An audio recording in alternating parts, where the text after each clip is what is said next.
Para sahabat yang terkasih, salam berkah di akhir pekan di hari Sabtu ini.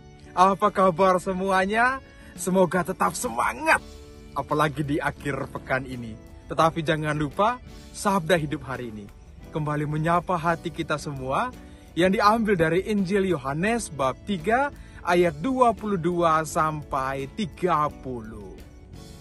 Nah, salah satu sumber inspirasi saya untuk menyiapkan renungan sabda hidup, tentu sumber utama adalah kitab suci, tetapi juga yang namanya dunia maya, itu Facebook. Saya suka sekali lihat postingan teman-teman yang sangat inspiratif. Dan kemarin saya lihat satu postingan yang sangat indah. Dia tulisnya di dinding Facebooknya, status itu, dia nulis demikian: perhiasan yang paling indah itu adalah kerendahan hati. Wow, kerendahan hati. Inilah yang menjadi pusat atau dasar kita merenungkan firman Tuhan pada akhir pekan ini. Ketika Yohanes mengatakan, ya biarlah ia menjadi makin besar dan aku menjadi makin kecil. Kerendahan hati. Ini adalah dasar bagaimana kita melangkah menuju kepada kekudusan. Sehingga benar apa yang dikatakan juga oleh Santo Agustinus, kamu mengasihi itu bisa kecuali dengan kerendahan hati. Bagaimana pengalaman Yohanes Pembaptis? Dia adalah suara terakhir yang meraung-raung di padang gurun. Itu mempersiapkan jalan bagi Mesias, Emmanuel, Tuhan kita Yesus Kristus. Suaranya itu menggema di hati orang, sehingga mereka percaya Yesus adalah jalan kebenaran dan hidup. Dan bagaimana ketika orang bertanya, apakah engkau Mesias? Atau engkau adalah Elia? Atau salah seorang dari para nabi? Dia katakan bukan. Lalu orang katakan, lalu siapa kamu? Dia katakan, aku adalah suara di padang gurun.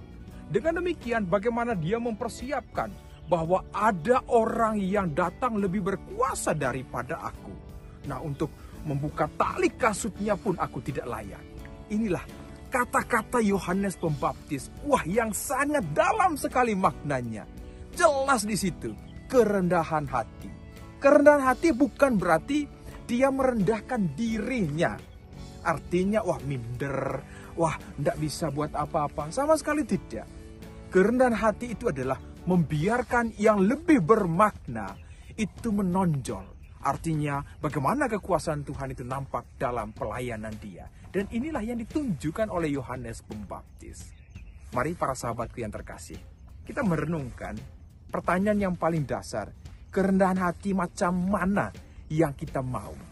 Kerendahan hati itu sebetulnya dari bahasa Inggris, humility. Dari humus, bahasa Latinnya. Artinya ke tanah. Merendahkan diri sampai ke tanah. Ingat para sahabat yang terkasih, kita berasal dari debu dan akan kembali ke debu. Kita tidak bisa artinya, wah meninggikan diri semuanya tanpa itu mengetahui, mengalami, atau juga siapa kita sebetulnya. Karena itu ingat dulu siapa kita di hadapan Tuhan dan sesama. Dengan demikian kita mengetahui bahwa kerendahan hati itu adalah jalan. Jalan di mana kita semua melangkah, dan dengan demikian kita merasakan kekuatan firman Tuhan hari ini. Dan inilah kerendahan hati yang sama-sama sudah ditunjukkan oleh Yohanes Pembaptis. Dan mari kita belajar bersama-sama. Ketika kita memberi, dalam situasi ya COVID-19 ini banyak orang memberi. Tetapi banyak juga tangan yang menyembunyikan.